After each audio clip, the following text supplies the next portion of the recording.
আল্লাহ নবী, বিশ্ব নবী জনাবে মুহাম্মদুর রাসূলুল্লাহ সাল্লাল্লাহু আলাইহি ওয়াসাল্লাম আল্লাহর পয়গম্বরের কাছে একদিন ফেরেশতা জিবরিল আমিন আসলেন। হযরতে জিবরিল আমিন আল্লাহর পয়গম্বরকে বলেন, ইয়া রাসূলুল্লাহ, ইয়া হাবিবাল্লাহ, কাফের বেঈমানেরা দারুন নদওয়ার ভিতরে গোপন বৈঠক করতেছেন। তারা কি গোপন বৈঠক? যে ওরা আপনাকে হত্যা করে ফেলবে অথবা আপনাকে দেশ থেকে তাড়িয়ে দিবে অথবা আপনাকে জেলখানায় বন্দী করবে, আপনাকে পিটাবে, আপনাকে নির্যাতন করবে, আপনার প্রতি প্রহার করবে। দারুন নদওয়ার ভিতরে কাফের বেঈমানদের লিডারেরা বসে বসে এক একজন এক এক রকম খেয়াল দিতেছিল। মুহাম্মদ সাল্লাল্লাহু আলাইহি ওয়াসাল্লামকে নিয়ে আমরা খুবই টেনশনে আছি। যেইভাবে করে মুহাম্মদ কালেমার দাওয়াত দিতেছে, মুহাম্মাদের কালেমার দাওয়াতের বরকতে আমাদের বেদিন কাফেররা দলে দলে কালেমা পড়ে মুসলমান হয়ে যাইতেছে, মুহাম্মাদের দলটা তো বড় হয়ে যাইতেছে। এই কারণে মুহাম্মাদকে নিয়ে কি করা যায়? দারুন নদওয়ার ভিতরে যখন কাফের বেঈমানেরা এক এক রকম খেয়াল দিতেছিল, এর ভিতর দিয়া কোনো খেয়াল গ্রহণ করা হলো না। একটি খেয়ালই গ্রহণ করা হলো যে মুহাম্মদ সাল্লাল্লাহু আলাইহি ওয়াসাল্লামকে দুনিয়া থেকে কাফের বেঈমানেরা বিদায় করে দিবে, হত্যা করে ফেলবে। নাউজুবিল্লাহ। নবীকে দুনিয়া থেকে বিদায় করবে, এটা সিদ্ধান্ত হয়ে গেল। কারা করবে? কাফেররা এটাও পরামর্শ করে দারুন নদওয়ার ভিতরে প্রত্যেক গোত্রীয়, প্রত্যেক বংশের এক একজন করে সুঠাম দেহের শক্তিশালী যুবককে বেছে নেওয়া হবে। ওই আরবের ভিতরে, মক্কার ভিতরে যত বংশীয় লোকেরা ছিল, গোত্রীয় লোকেরা ছিল, প্রত্যেক গোত্র থেকে এক একজন করে যুবককে বেছে নেওয়া হবে এবং তাদের হাতে থাকবে ধারালো তরবারি। ধারালো তরবারি দিয়া নবী যখন ঘর থেকে বের হবে, সবাই একসাথে একজোটে নবীকে আঘাত করে কাফের বেঈমানেরা দুনিয়া থেকে বিদায় করে দিবে। নাউজুবিল্লাহ, নাউজুবিল্লাহ। এই সিদ্ধান্ত হল। কাফেররা যখন এরকম সিদ্ধান্ত করেই ফেলল, আল্লাহ রাব্বুল আমিন ফেরেশতা জিবরিল আমিনকে পাঠিয়ে দিয়ে বলেন, নবীজি, কাফেররা গোপন বৈঠক করেছে। আল্লাহ পাক বলেন, কি গোপন বৈঠক? সূরাতুল আনফালে 30 নম্বর আয়াত আল্লাহ পাক বলেন, ওয়া ইয ইয়ামকুরু বিকাল্লাযীনা কাফারু লিয়ুসবিতুকা আও ইয়াকতুলুক আও ইউখরিজুকা ওয়া ইয়ামকুরুনা ওয়া ইয়ামকুরুল্লাহ ওয়াল্লাহু খায়রুল মাকিরিন। আল্লাহ রাব্বুল আমিন ফেরেশতা জিবরিল আমিনকে নবীজির কাছে পাঠিয়ে দিয়ে বলেন, নবীজি, স্মরণ করেন ওই সময়ের কথা যখন কাফেররা দারুন নদওয়ার ভিতরে বসে বসে পরামর্শ করেছিল, লিয়ুসবিতুকা আও ইয়াকতুলুক, আপনাকে বন্দী করবে, আও ইয়াকতুলুক, অথবা আপনাকে হত্যা করে ফেলবে, আও ইউখরিজুক, এবং আপনাকে দেশান্তরিত করা হবে, দেশ থেকে তাড়িয়ে দেওয়া হবে।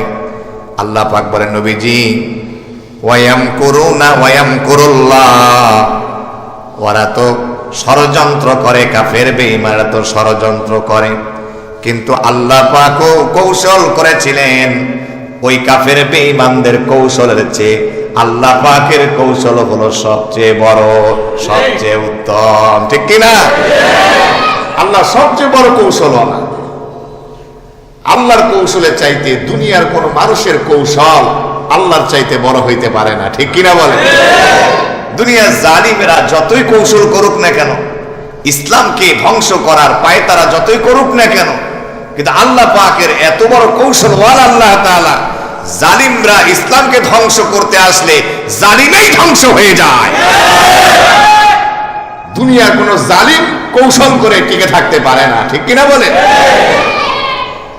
কেমন ওই যুগে কাফের বেঈমানেরা ইসলাম ওয়ালাদের প্রতি জুলুম করেছিল, ঈমান ওয়ালাদের প্রতি জুলুম করেছিল।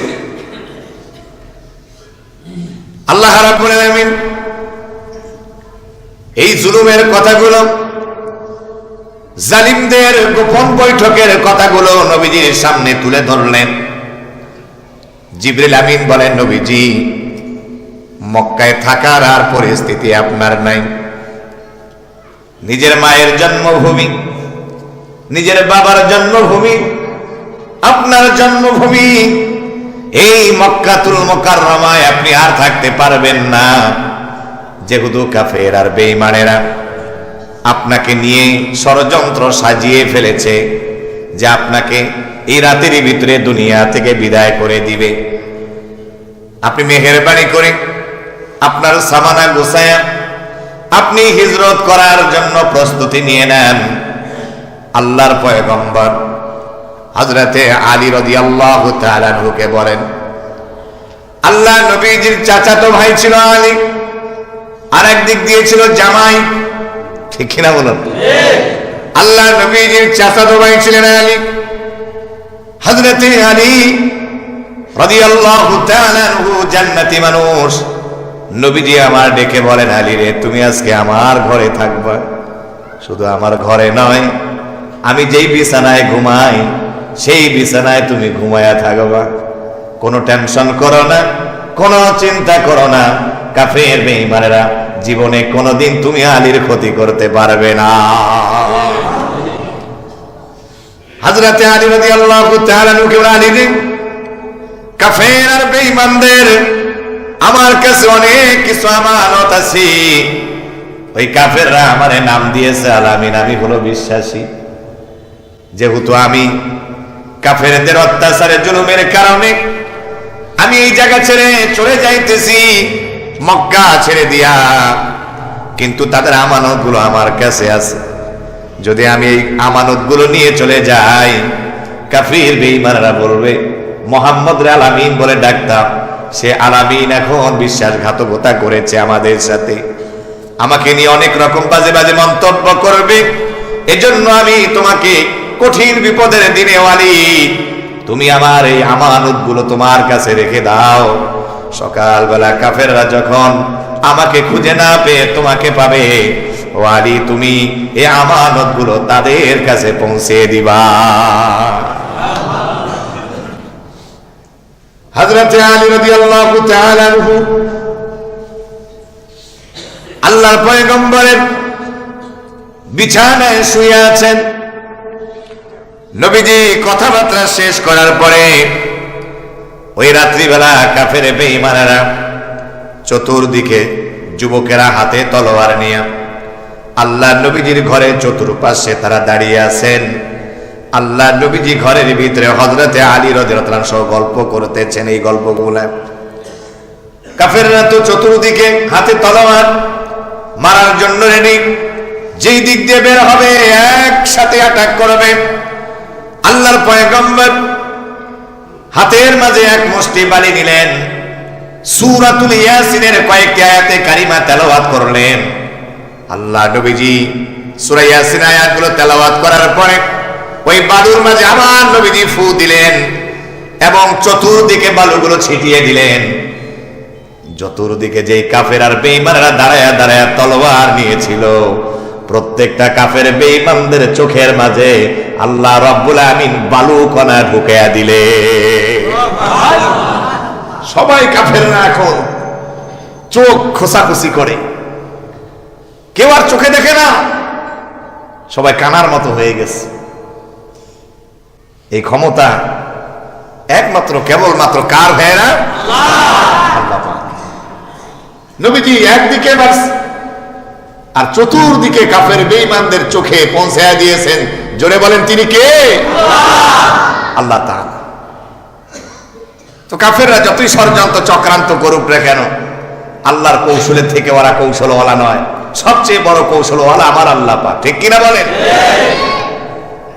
আল্লাহর কৌশলের সাথে দুনিয়ার কেউ পারবে না।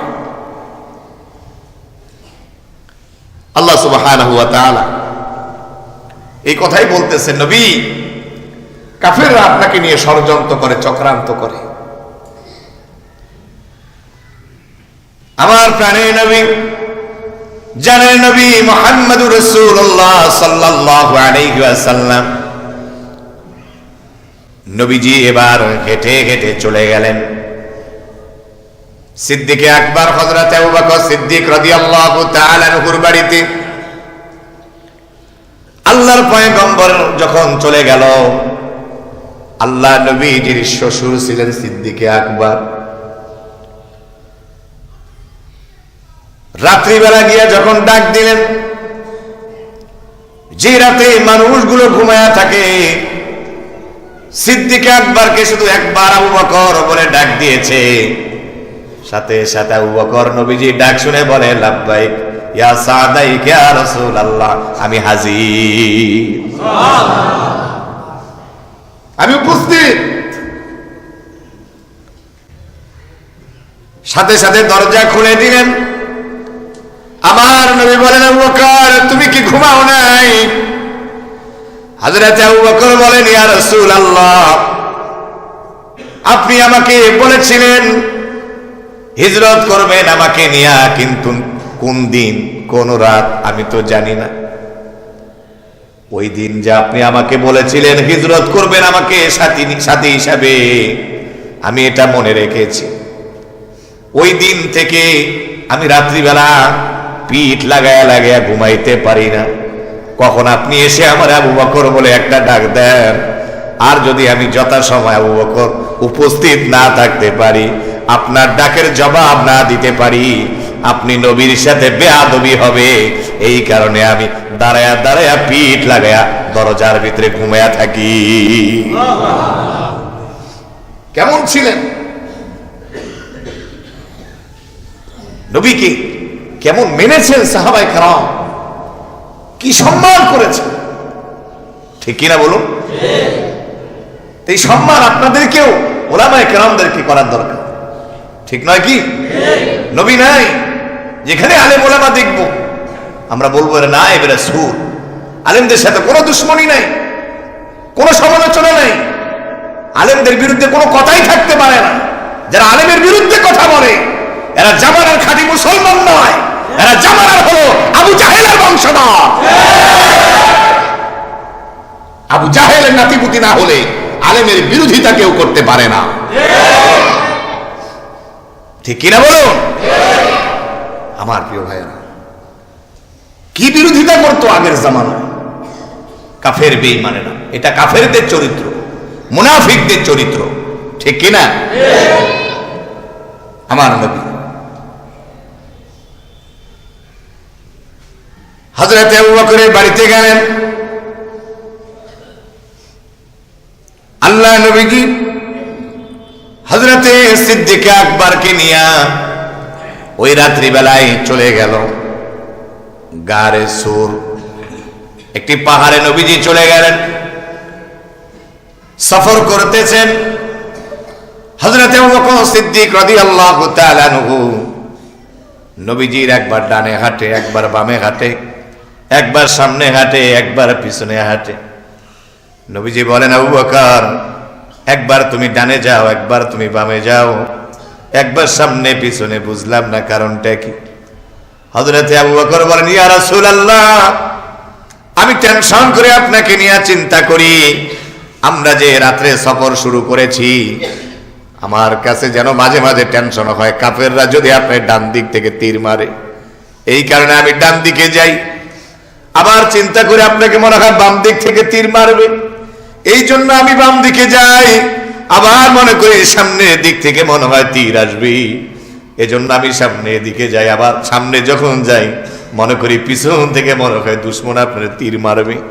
এই কারণে আমি পিছন দিকে যাই। নবী গো, আপনার চতুর্দিকে আমি দেওয়ালের মতো চতুর্দিকে থাকতে চাই, যাতে করে কাফেররা আপনার ক্ষতি করতে না পারে। সুবহানাল্লাহ। কেমন আশিকে রাসূল ছিল সাহাবায়ে কেরাম। এই যুগের উম্মতেরা যারা, এই যুগের সাধারণ আওয়াম যারা, আপনারা আবু বকর যেমন নবীজির চতুর্দিকে ছিলেন, ডানে বামে সামনে পিছনে, ওলামায়ে কেরাম ইমাম সাহেবদের সাথেও আপনারাও ডানে বামে সামনে পিছনে চতুর্দিকে দেওয়ালের মতো লেগে থাকতে হবে।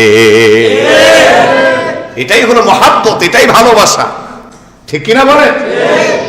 ভালোবাসা এটাই বলে আলেম ওলামাকে, নিঃস্বার্থ ভালোবাসা। কলিজার টুকরা প্রাণের ভাইয়েরা,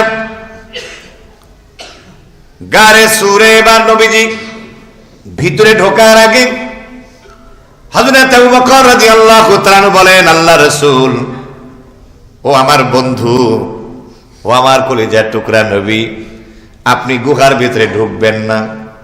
বলে কেন? কয় আগে আমি ঢুকি। যদি গুহার ভিতরে সাপ থাকে, গুহার ভিতরে যদি পোকামাকড় থাকে, গুহার ভিতরে যদি বিষাক্ত প্রাণী থাকে, আপনি নামার সাথে সাথে আপনাকে যদি দংশন করে, আমি আবু বকর সহ্য করতে পারবো না। আমি ঢুকি আগে, যা করুক আমাকেই করুক। সাপ যদি ছবল মারে আমারই মারুক, পোকামাকড় যদি কামড়ায় আমারই কামড়াক, আপনি নবী বেঁচে যান। কেমন ভালোবেসেছিলেন সাহাবায়ে কেরাম নবীকে।